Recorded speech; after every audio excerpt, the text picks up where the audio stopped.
Chapitre 12. Le grand ver. Quelle que soit la proie que je chasse, je finirai par la tuer.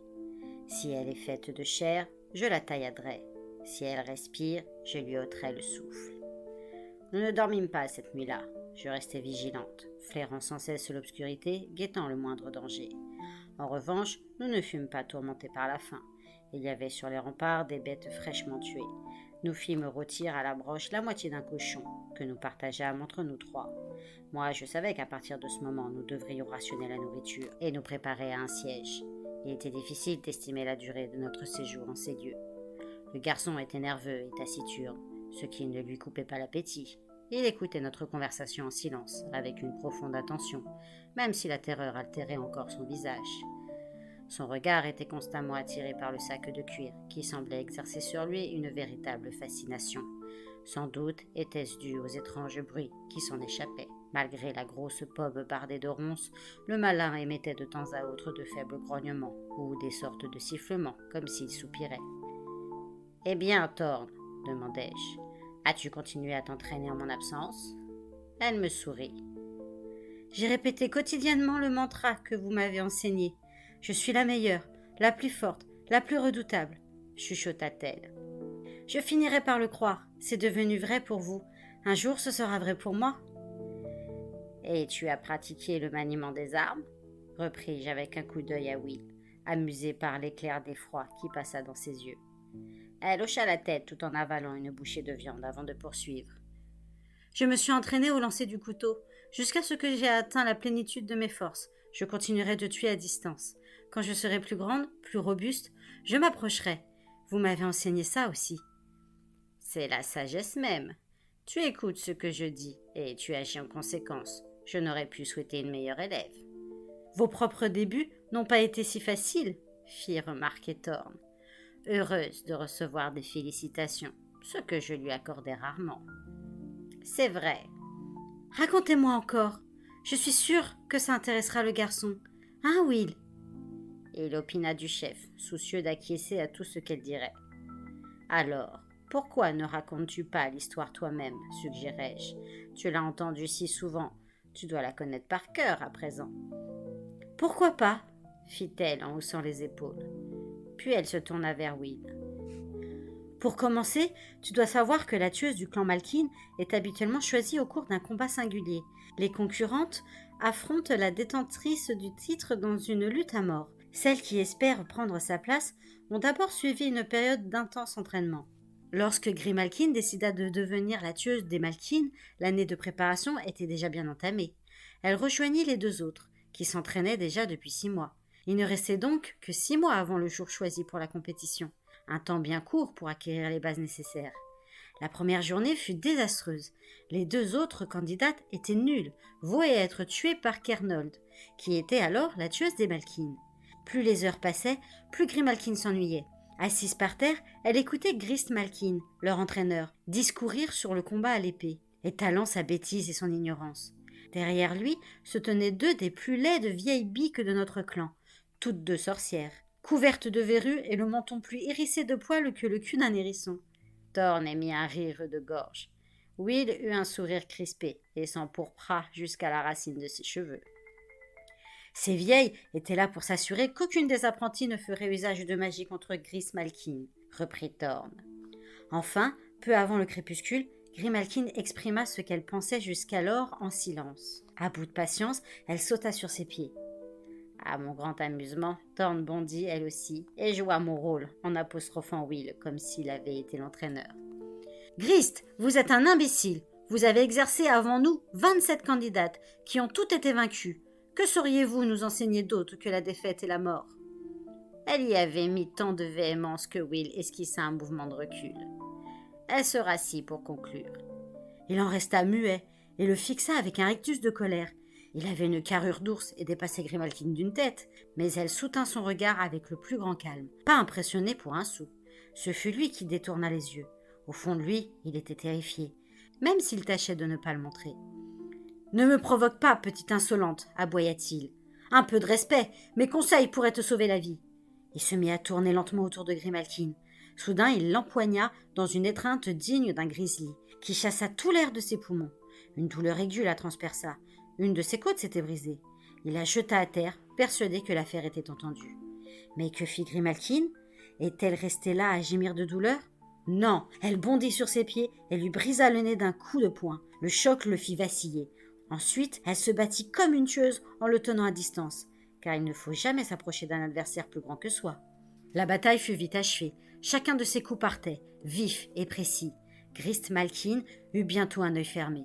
La seconde d'après, le sang coulait de son front ouvert, inondait son autre œil. Grimalkin le faucha derrière les genoux, et il tomba lourdement. « Je pourrais te tuer à présent, cracha-t-elle, mais tu n'es qu'un homme, ça ne vaut pas la peine. » Thorn eut un sourire sarcastique. « Tu verrais Grist maintenant, il a pris sa retraite à la fin de cette année-là, et il est devenu gros et gras. Cette confrontation l'avait achevé. » Elle reprit le cours de son récit.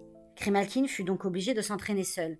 Certes, elle connaissait déjà les secrets de la forêt et l'art de forger des armes. Elle travaillait avec acharnement. Pour renforcer son corps et gagner en endurance, elle se nourrissait bien et nageait quotidiennement. En dépit du froid mordant de cet hiver-là, le pire depuis de longues années. Elle se forgea les meilleures armes qu'elle portait dans ses fourreaux accrochés à des lanières croisées autour de sa poitrine. Puis, dans une forêt, tout au nord du comté, elle affronta une meute de loups. Ils la cernèrent en grondant, rétrécissant peu à peu leur cercle. Elle voyait la mort danser dans leurs yeux affamés. Elle tenait un couteau dans chaque main. Quand un premier loup lui sauta dessus, sa lame lui trancha la gorge. Le deuxième mourut de la même façon.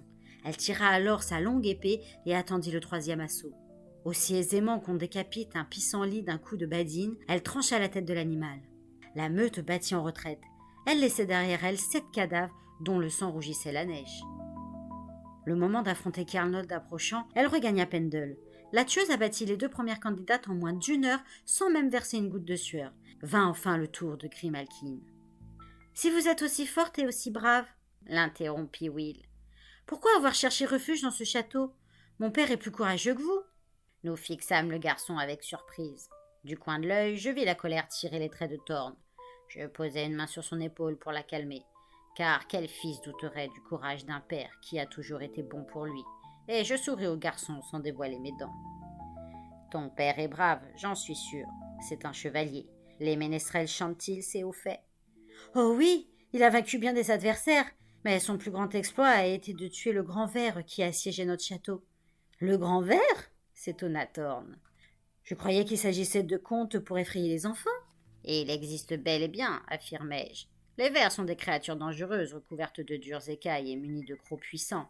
Certains ont de longues queues reptiliennes, qu'ils enroulent autour de leurs victimes pour les étouffer. Ils s'abreuvent habituellement de sang des bêtes, mais dévorent les humains tout entiers, chair et os compris. On en trouve peu dans le comté, et je n'en ai vu qu'un seul. Il était tapis dans les hautes herbes, sur la rive d'un lac. Je me suis approché par curiosité.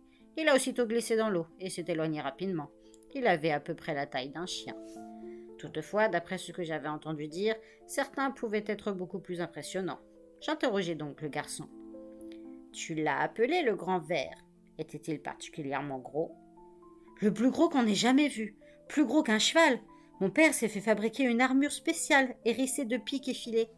Quand le ver s'est enroulé autour de lui, il a été transpercé. Mon père l'a réduit en pièces avec son épée. » Cette fois, je souris en montrant mes dents, et il tressaillit. « Tu dis que ton père est un chevalier sans richesse. Combien d'hommes a-t-il à son service? »« Quelques-uns seulement, mais bien entraînés, dont 8 maîtres archers particulièrement adroits à l'arbalète. » Cette information me plut. Un chevalier à l'armure ornée de piques et des archers habiles viendrait aisément à bout du crèche. « Écoute, petit, repris-je, je suis brave, et Thorn l'est aussi.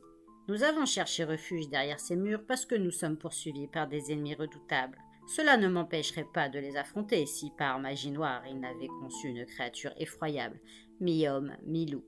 Tant que je n'aurais pas trouvé le moyen de la détruire, j'aurais besoin d'un abri tel que celui-ci. Toutefois, le château de ton père serait plus sûr. De plus, lui et ses archers pourraient m'aider à détruire mes ennemis. Si je te permets de regagner sain et sauf ta maison, crois-tu qu'il nous donnerait asile? Joindrait-il ses talents de guerrier aux nôtres pour nous assurer la victoire? »« Oui !» s'écria Will, les yeux brillants. « Ramenez-moi, et je vous promets son appui. » Je me tournai vers Thorn. « Nous avons choisi ce refuge, faute de mieux. Défendre cette place forte serait une rude tâche, car les serviteurs du malin pourraient nous assiéger et nous affamer pendant des semaines. La chance de gagner un lieu sûr se présente. Ce sera dangereux, mais une fois arrivés, nous y serons bien plus en sécurité qu'ici. Qu'en penses-tu » Thorn ayant donné son assentiment, je fixai le garçon dans les yeux. « Même si nous te sauvons, nous serons toujours des sorcières, craintes et haïes par beaucoup de gens, surtout les hommes.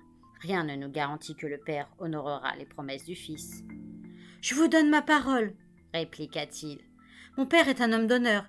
Il se sentira lié par ce que j'ai promis. » Je fis un rapide raisonnement. Le garçon obtiendrait-il vraiment cela de son père ? C'était possible. Les chevaliers, comme tous les humains, avaient des caractères différents. Certains étaient bons, d'autres mauvais, tandis que la majorité oscillait entre les deux. Cependant, la plupart respectaient les codes de la chevalerie. Ils plaçaient l'honneur au-dessus de tout et tenaient parole. Je regardais le portail en bas. Le Kretsch arriverait bientôt. En dépit de ma magie, il finirait par arracher les portes de ses gonds. Les serviteurs du malin passeraient alors à l'attaque. Nous les tiendrons en respect un moment. Puis d'autres viendraient, appelés des confins de la terre, et nous serions vaincus. Je dormis un peu, laissant Thorn veiller. Un murmure m'éveilla, et j'ouvris un œil. Thorn et Will étaient assis côte à côte, presque épaule contre épaule, et ils discutaient à voix basse avec animation, perdus dans leur propre monde. C'était la première fois que je voyais Thorn s'intéresser à un garçon, mais elle était à l'âge où cela devait arriver. À l'évidence, il se plaisait, et cela me rappela ma première rencontre avec le malin. J'étais jeune, je n'avais pas plus de 16 ans. Bien sûr, j'ignorais de qui il s'agissait. Je venais de dépasser une chapelle en ruine, l'un de ces bâtiments abandonnés par l'Église à cause de la raréfaction de la population. L'évêque avait désacralisé les lieux 10 ans plus tôt, et le petit cimetière n'était plus qu'un champ en friche parsemé de tombes vides. Un jeune homme me regardait, debout dans l'ombre. Je me préparais à lancer un sort mineur, rien de bien méchant, un de ceux qui lui auraient tordu les boyaux ou donné une brusque nausée. Ce qu'il fit alors ôta de mon esprit toute pensée de ce genre. Il me sourit. Personne ne m'avait jamais adressé pareil sourire, si chaleureux, si aimable. Il était beau, grand. J'ai toujours aimé les hommes de belle taille. Et avant que la nuit soit achevée, nous étions dans les bras l'un de l'autre. Ce fut Agnès Overbutts qui me ramena à la sagesse. J'avais été en compagnie du diable, me révéla-t-elle. J'eus d'abord du mal à le croire. Ce beau jeune homme si tendre, qu'avait-il de commun avec les créatures bestiales qui apparaissaient dans les flammes à la fête d'Halloween ? Et comment avais-je pu me montrer folle au point de succomber si facilement à ses charmes ? J'étais aussi contrariée que dégoûtée, car je haïssais le malin. Quand je finis par accepter la vérité, je sus que faire. Porter son enfant et me libérer à jamais de lui. J'observais Thorn bavarder gaiement avec son nouvel ami. Elle ne savait pas que je la regardais, sinon elle ne se serait pas tenue si près de lui. « Fillette naïve, tu ne sais donc pas que la plupart des hommes ont le fond mauvais. » Je me gardais bien de prononcer cette phrase à voix haute. Il faut saisir le bonheur quand il passe. Je ne voulais pas lui gâcher ces doux moments. Les nuages s'étaient dispersés et le ciel s'éclaircissait rapidement à l'est. Le soleil ne tarderait pas à se lever. Mieux valait partir tant qu'il restait encore un peu d'obscurité. « Eh bien, petit, » annonçai-je soudain, « en remerciement de ce que tu nous as promis, nous te ramenons au château de ton père. » Thorn et Will tressaillirent tous deux à cette interruption inattendue. D'un mouvement vif, presque coupable, ils s'écartèrent l'un de l'autre. Nous nous levâmes, et une fois de plus, je montrai mes dents au garçon. « Reste entre nous deux à chaque instant et obéis sans discuter. C'est clair ?» Will acquiesça, et balançant le sac de cuir sur mon épaule, je m'engageai dans les escaliers. Thorn fermait la marche. Nous allâmes droit au portail. Je marmonnai une formule pour annuler le sort qui le tenait fermé et l'ouvris. Étions-nous épiés ? Je reniflai rapidement, et mes narines furent assaillies par les relents de peur, d'ivrognerie et de bravade. Les bandits n'étaient pas encore prêts à attaquer. Ils étaient trop occupés à se saouler pour garder la porte. Je partis vers le nord au pas de course, suivi par les deux autres. Nous entrâmes bientôt dans un labyrinthe d'étroites ruelles sombres. La plupart étaient désertes, mais au coin de l'une d'elles, nous heurtâmes un poivreau dont la bouche s'arrondit de surprise. Je le repoussai, et il tomba lourdement au seuil d'une maison tandis que nous filions. C'est alors que je la sentis. Cette puanteur était reconnaissable entre toutes. Le Kretsch était dans la ville.